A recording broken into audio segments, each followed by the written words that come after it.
Aloha and welcome to another episode of Sustainable Hawaii. I'm your host, Hunter Hevlin. Missed you all last week, but glad to be back in health.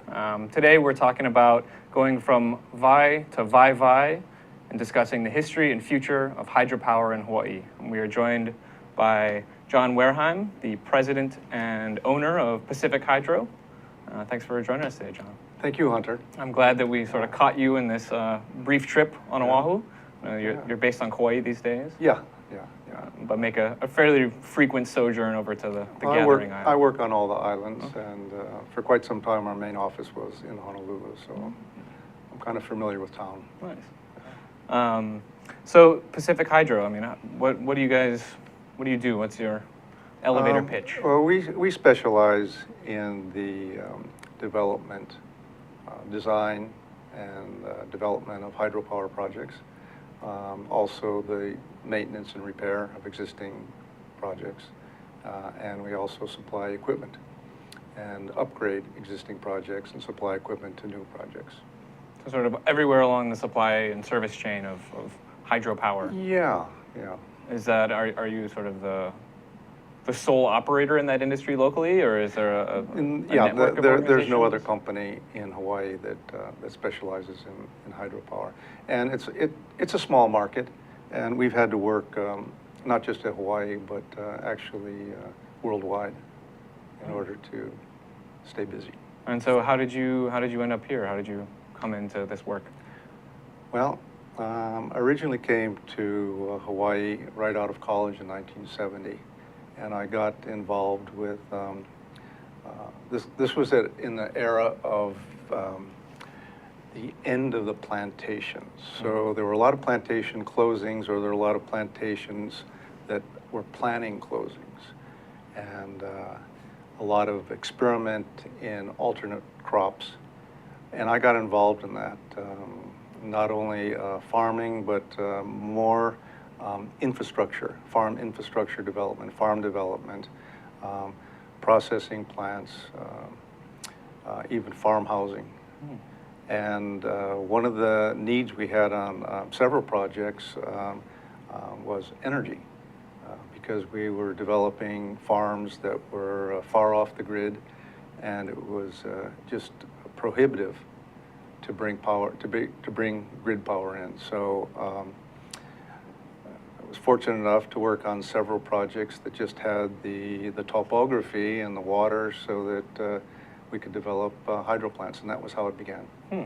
And so this was sort of in an era where this was in the 70s. In that time, I mean, the considerable water infrastructure that had been implemented for sugar and pineapple, all the flumes and whatnot, and conveyance systems, was then sort of, I don't want to say up for grabs, but that water was then... You could say up for grabs. Being decided upon how it would be allocated and how it could be utilized. Yeah, and all of our early projects, as a matter of fact, almost all of our projects are developed from existing plantation irrigation systems. And so this is the concrete, or I think in some cases even like wooden flumes, or is this all Well, the wooden flumes are, almost all the wooden flumes are gone. They've rotted away. So we typically replace them with high-density polyethylene. A lot of the tunnel systems are concrete lined and in still a good shape. Some of the tunnel systems, the earthen line tunnels are in bad shape. So we've had to get involved with tunnel rehabilitation. I also started a company called Trenchless Engineering. And so we did a lot of work. Wasn't always directly related to hydropower, but a lot of work rehabilitating existing infrastructure, existing tunnel and pipe infrastructure, and installing utilities without digging. And so this helped a lot in our hydropower projects also. And so when you say trenchless, this would be, I'm thinking above ground. Is this elevated in like telephone poles? Or are these directional drilling, Okay. drilling, micro tunneling, boring. This is, well, you know how medical technology has changed a lot in the last 30 years. And before, open heart surgery was the only way to get in, and now they've got these tiny little cameras and tools. Well, that's the same thing that we do with plumbing now and electrical systems. And this is also, directional drilling is very well known and kind of infamous on the mainland as the source of the fracking for natural gas. Now, we're not doing anything like fracking or anything like that, but you can take these drills, microtunnel machines, and use them to be very non-invasive, very easy on the environment, and repair and install existing utilities or install new utilities. And they're especially important in Hawaii for sea-shore interface. Back before trenchless technology was developed, bringing cables into Hawaii, the transocean cables, the weakest link was always at the sea-shore junction, because that's where the big waves, the tsunamis, et cetera. So our company was the first to begin drilling. So we would get back outside, up from the beach, outside of the impact zone, drill under the reefs, and then come out on the ocean floor where big waves and tsunamis wouldn't hit. Have much less impact. Yeah. Wow. I just did a project at Roy Namor in the Marshalls last year doing something like that. So still have my, still as a consultant for trenchless engineering. Well, I'm definitely glad to hear about some of the alternative, or we could say even maybe early uses of directional drilling as a rationale for good acts, as opposed to turning over all the sort of topsoil and displacing a lot of good. Yeah, it's a very good technology. Like anything else, it can be used for good or bad. And so, for example, I think we had an image pop up here of some of sort of the infrastructure of just say a basic hydropower system. Could you maybe explain this and tell us how this works? Well, this is called a run-of-the-river hydro. And that's all we do in Hawaii. A lot of people associate hydro with big dams or serious problems. In Hawaii, we don't do anything like that. We do a diversion. As you can see from that illustration at the top, there's a diversion. And then you put the water in a pipeline. The water builds up pressure. And it's basically pressure and flow that develop the energy. When the water goes through the turbine, goes through a jet, hits the runners, spins the wheel, spins a generator. It comes out the bottom of the turbine into a tail race, and it has no effect on the quality of the water. So it's pretty clean. It's the only way that we have of producing power that that has no significant environmental impacts. It could have significant environmental impacts if the streams were constantly dewatered, if there was a lot of siltation problems. But if done right, it can have no emissions, no waste product, no heat. It's pretty clean stuff, and it's also the cheapest way of generating power there is in the world. And also, I would think that there's considerably less, you'd say, negative outputs in terms of pollution for the raw materials that are going into producing generators and things like that, as compared to, say, solar panels, which is a much more technical process. I mean, we've had mechanisms that work with batteries and copper effectively for, how long do they last? Quite some time. How long do you have to get a new one? So typically, a hydro plant has a 100-year life. I think that's conservative. We have a plant, several plants on Kauai. One of the oldest ones is in Wainiha. It was commissioned in 1904. Wow. And it's still the same. Still in operation. It's basically the same plant. Now, the controls have been upgraded. Of course, the generators have been rewound. There's been some improvements, but basically, it's the same plant. You didn't have to tear it down and throw it away and haul it off to the landfill and get a new one. And so, but that wasn't the first hydropower system in the islands, correct? Oh, no. The first it was really interesting. The first hydropower system in Hawaii was built in 1888. Wow. right up here in Nuuanu Valley by King Kalakaua. And he electrified Honolulu, all the city lights, the street lights, and Iolani Palace. And Iolani Palace had electricity before the White House. Wow. And renewable based. Hydropower. Right? Yeah. It was off of the Nuuanu Stream, and they had a reservoir up there. They're not the highest one they have now, but I think it's reservoir number 3. Number 4 was built later, and then connected to this hydro plant.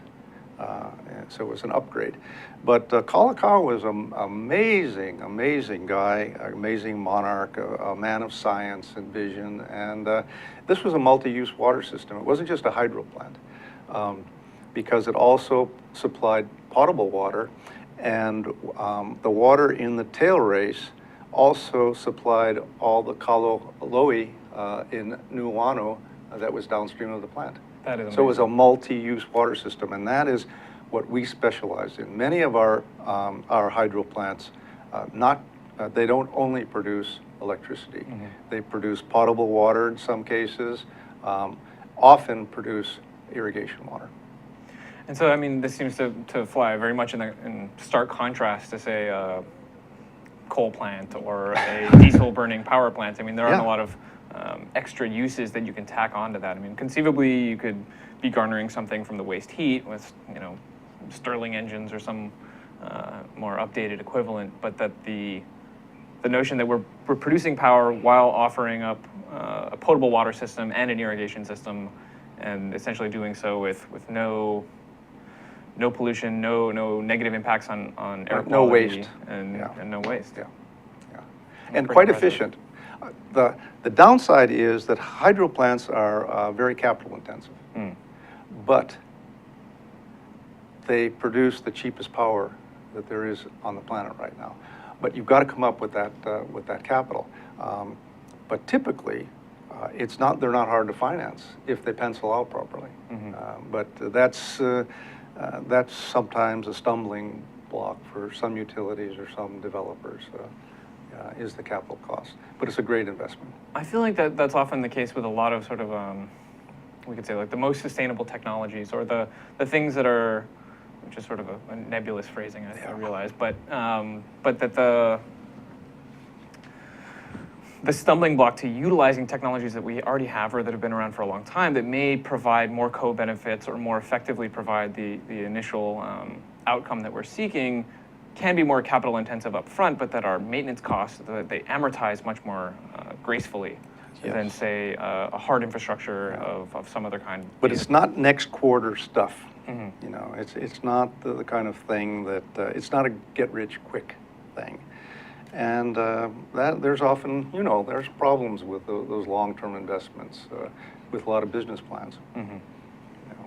It's really, when you build a hydro plant, you're not building it just for your generation. You're building it for several generations. And then there's the problem of, Hunter, what are those future generations ever done for us? Nothing yet. And so who's this guy? What are you up to here?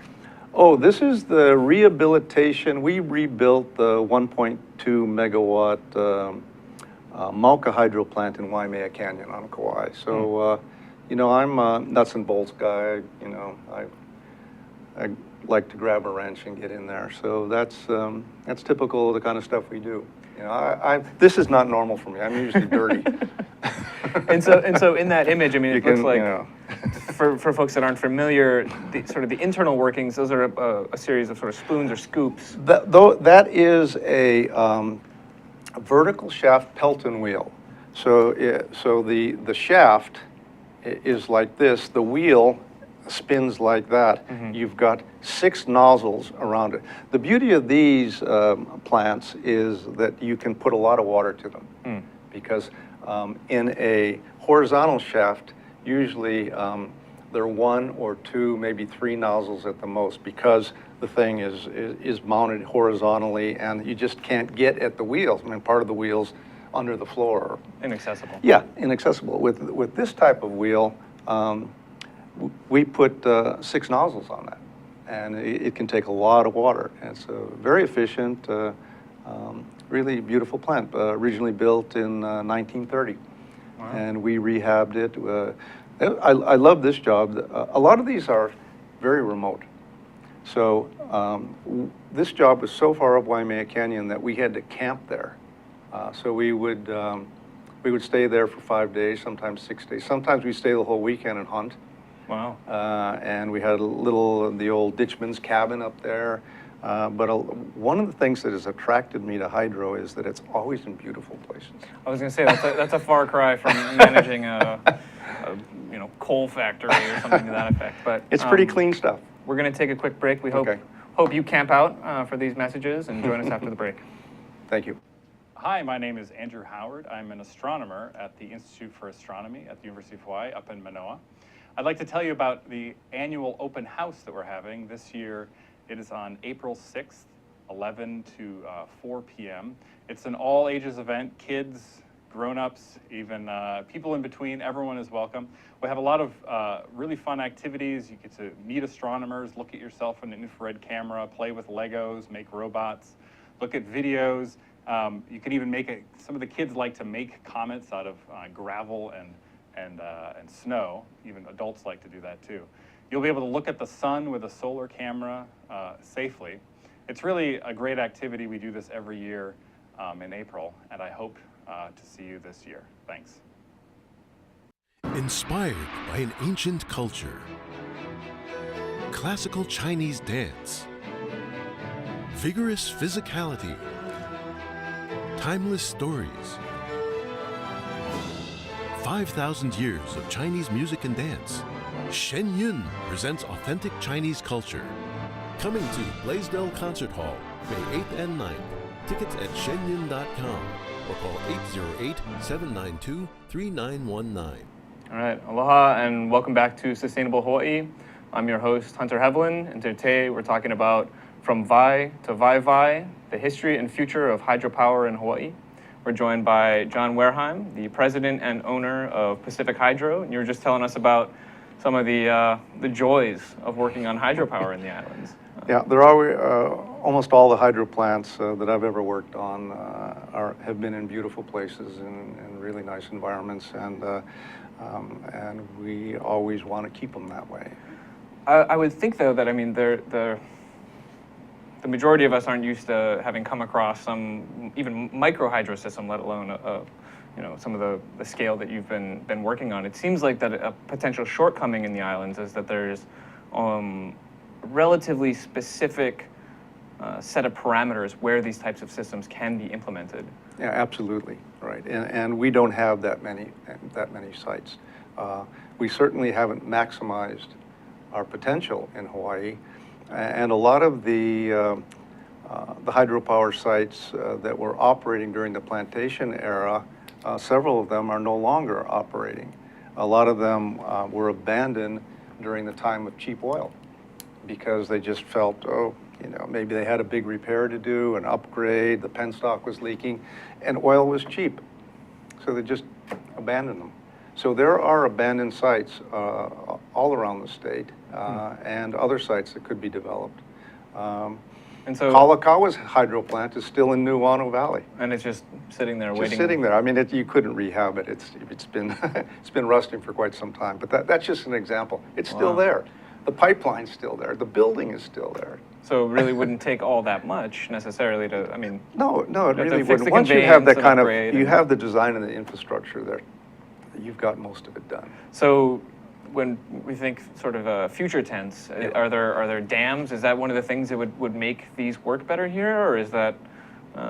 I think of the dam in a hydropower system essentially acting as a buffer to moderate shifts in, say, rainwater or precipitation overall. Well, Hawaii isn't like that because our islands are so small, our streams are so small.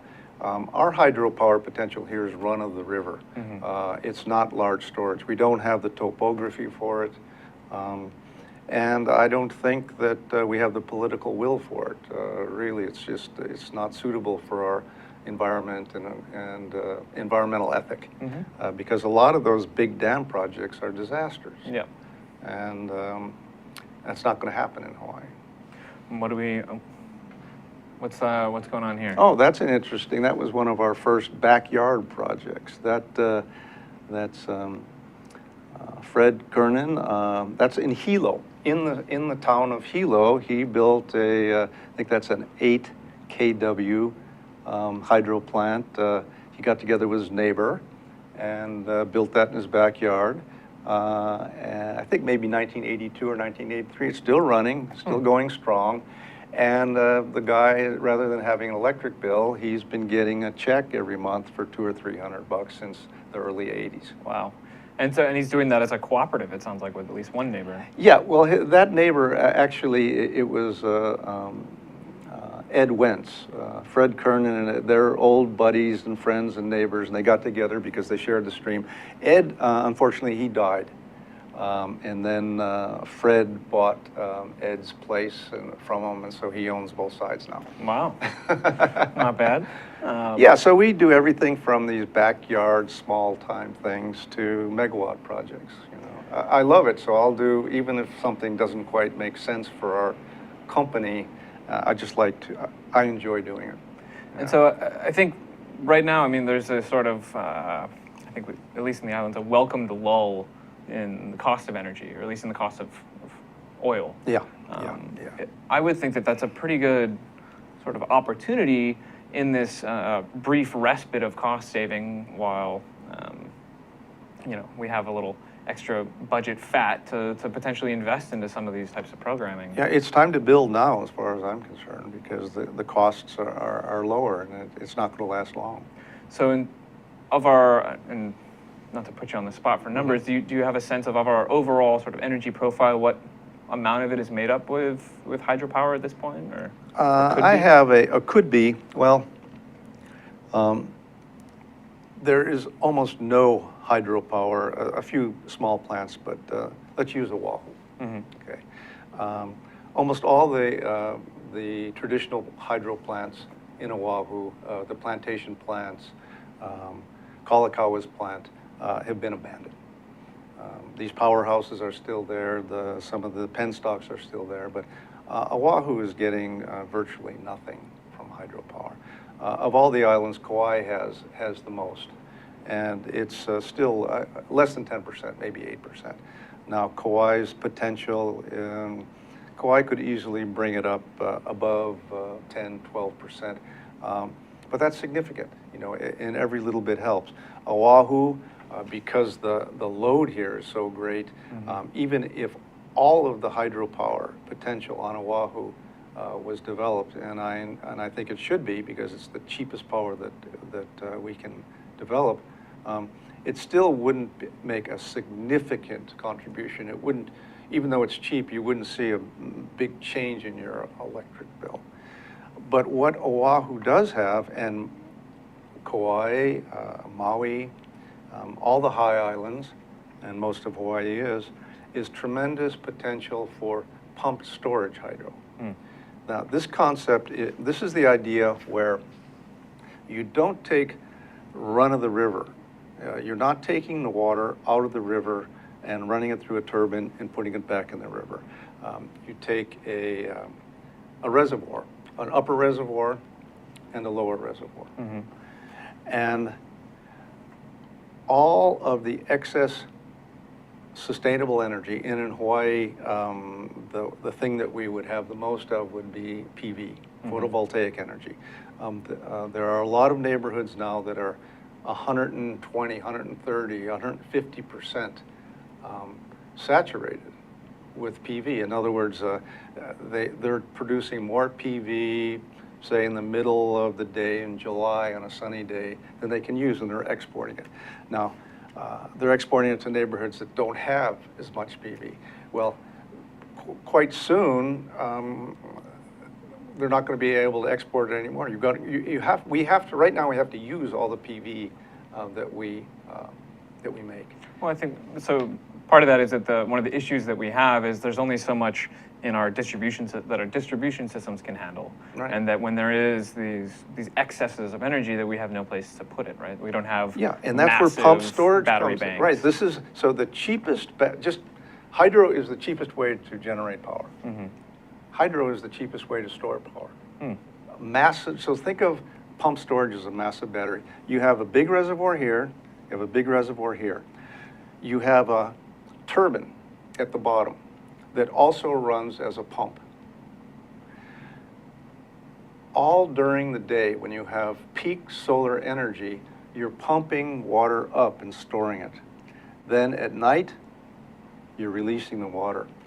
It's just a battery. And the round trip efficiency of pump storage is better than any battery that we have. And the costs are much cheaper.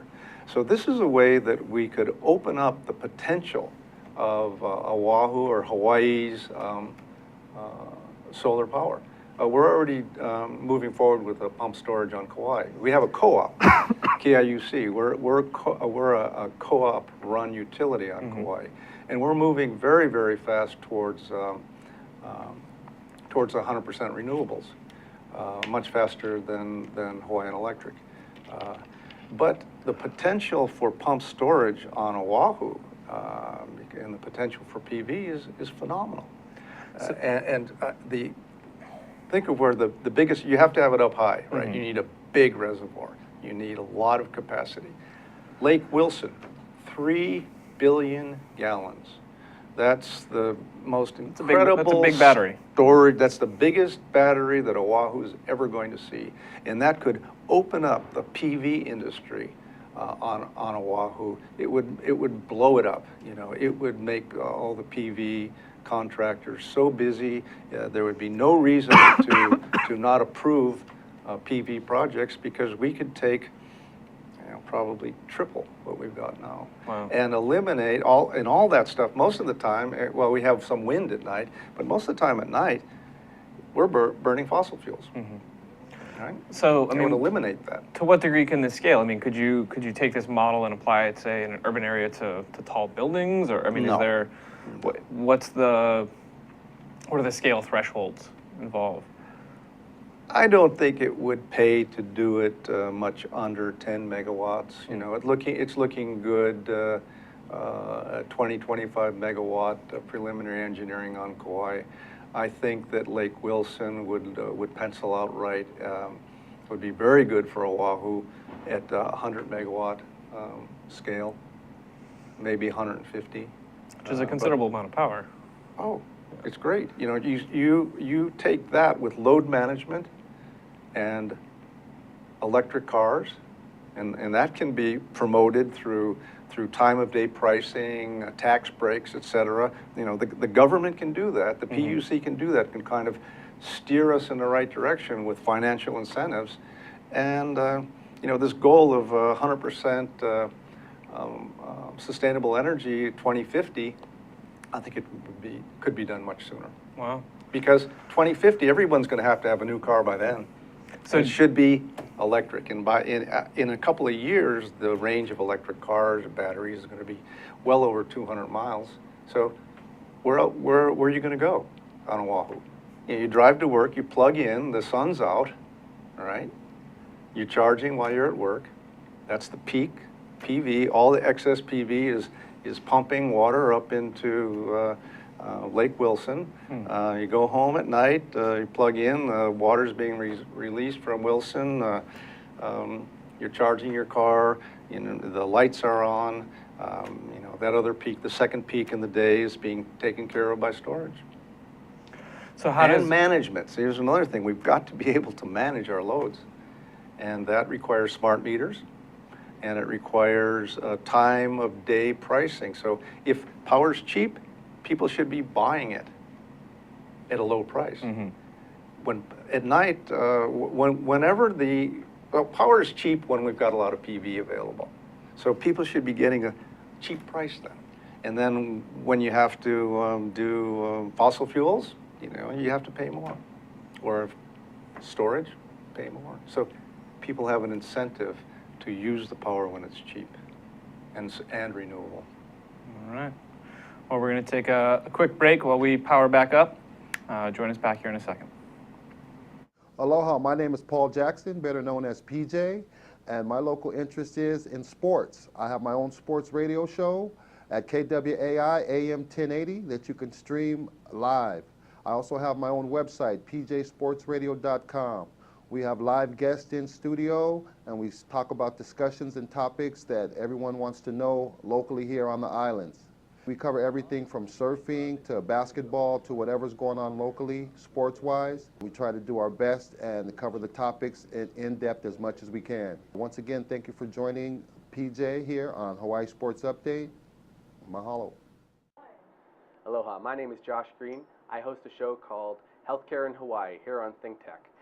We get together once a week or sometimes twice a month. Depends. When we're busy, we get together less often, but we love to see you here to talk about the preeminent healthcare issues in our state.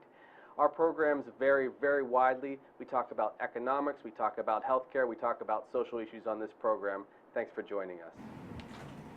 Aloha and welcome back to Sustainable Hawaii. I'm your host, Hunter Hevlin, and today we're talking about From Vai to Waiwai, the history and future of hydropower in Hawaii. We're joined by John Wareheim, owner and president of Pacific Hydro, and you were just outlining to us the potential of essentially hydropower and pump storage, so utilizing excess energy produced through whatever means to move water, convey water essentially uphill as potential energy, and then utilize that kinetic energy as it's flowing downhill Right. That's to exactly it. essentially Pump storage, hydro. operate as a massive battery bank. Right. Essentially a way to translate conceivably wind and sun into, through water, a massive battery system. Yes. One of the things that has also sort of been discussed and that there's been a big push for in other parts of the country at least is the advent of liquid natural gas as a, at least in some instances, I believe, misguidedly pushed as a renewable or a seemingly renewable resource. How quickly we forget that there are often peaks to these mined resources. But do you see liquid natural gas like feeding in? I know some have sort of pitched it as, I don't want to say a panacea, but it's somehow another free energy future of sort. What's renewable about liquid natural gas, Hunter? In my opinion, nothing. Yeah, I don't get it. It's just another way of burning fossil fuels. Maybe it's cleaner.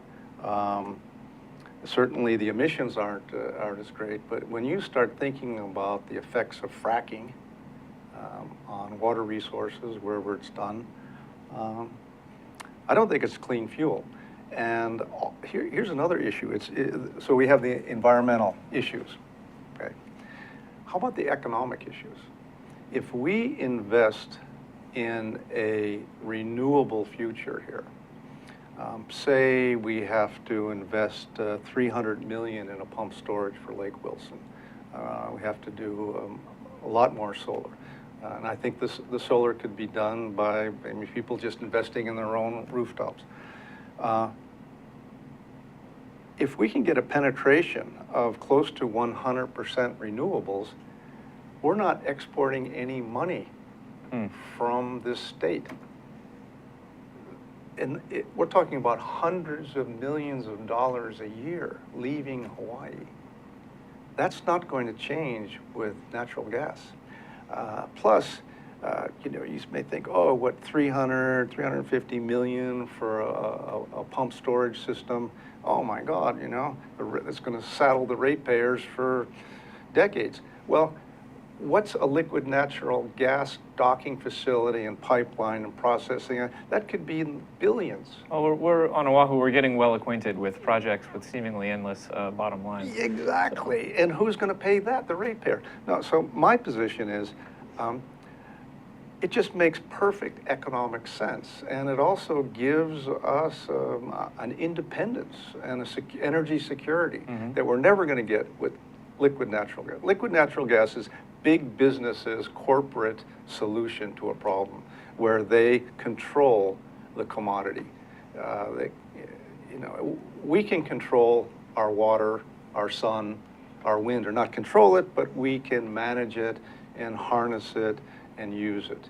And we've got it. There's no better place in the world for sustainable energy, for renewables than Hawaii. And I think one of the main issues for me when I think about the advent or the push for the utilization of liquid natural gas is that particularly when considering its impacts on local ecologies and water in particular, with all the sort of videos of people lighting their tap water on fire and whatnot, but that it takes, through the process of accessing an unsustainable resource, it is polluting and in some cases conceivably permanently reducing the capacity to access and utilize a sustainable resource, essentially those water resources.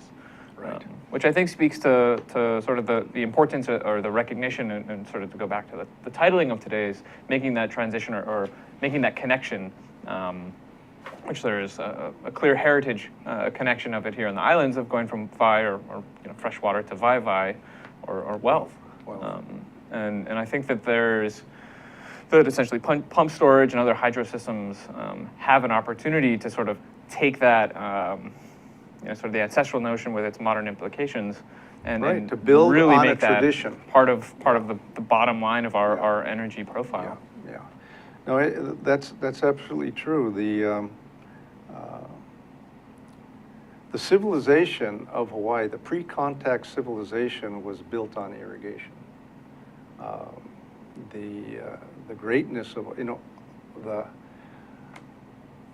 Hawaiian civilization was the greatest of all Polynesia and greatest in all the Pacific Islands, because of the Hawaiians' tremendous knowledge and skill in engineering. Not everybody knows they were master navigators, and that indicated great scientific skill. What people don't realize is what tremendous engineers they were. Now, you can still see it. Anybody who hikes around in the mountains on, I think, almost any island, especially Kauai and somewhat Oahu, you go up in the mountains and it's terraced.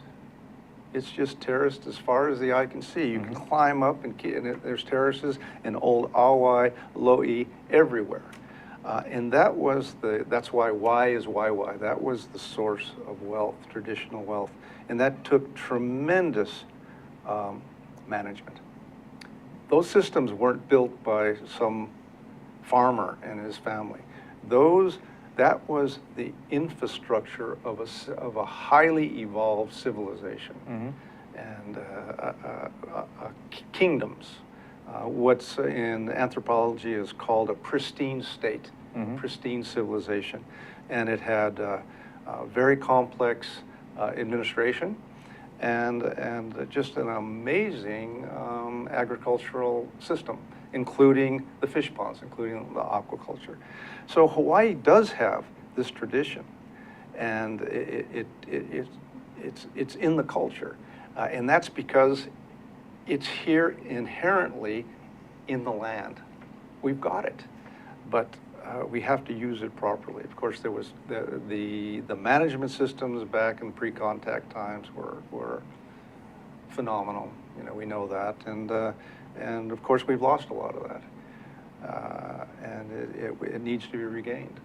I think you bring up an interesting point. I mean, there's very much a recognized relationship looking at sort of world civilization history of this connection between irrigation and civilization. Well, look at every major civilization in the world has been built on irrigation, including Hawaii civilization. So you look at Egypt, Mesopotamia, the Indus Valley, many of the civilizations of Southeast Asia and India, and of course China. These are all great irrigation civilizations, and they all had if you study these civilizations, not just their irrigation systems, but their religions, their administration, their worldview, they're all very similar. This is a natural evolution of man in his environment when he's got these types of resources. This is what people have always done, and now we're taking it in. We've got to take it into the modern era. I guess, while I agree that essentially all of our major world civilizations and conceivably all of our civilizations beyond a certain threshold have been predicated upon irrigation, that there's also sort of possibly a tougher connection that comes further down the line, because often in hand with irrigation always in hand with irrigation comes agriculture. Yeah. And so frequently and water wars. The detriment, the things that have been sort of the the Achilles heel of these civilizations is often their agricultural practices, or the need, as we've transitioned into sort of being sedentary civilizations, to continue deriving our sustenance off of the same piece of land over time. And that there are time and time again, and we've sort of shown that essentially when we start having decreasing water access or competition for water, and also decreasing food production, that then stirs up, in some cases, the collapse of civilization, or in the case of the Pacific, during a rapid climate change period in around 1300, that there were these shifts in water access, which decimated the agricultural production and led to long-standing warfare.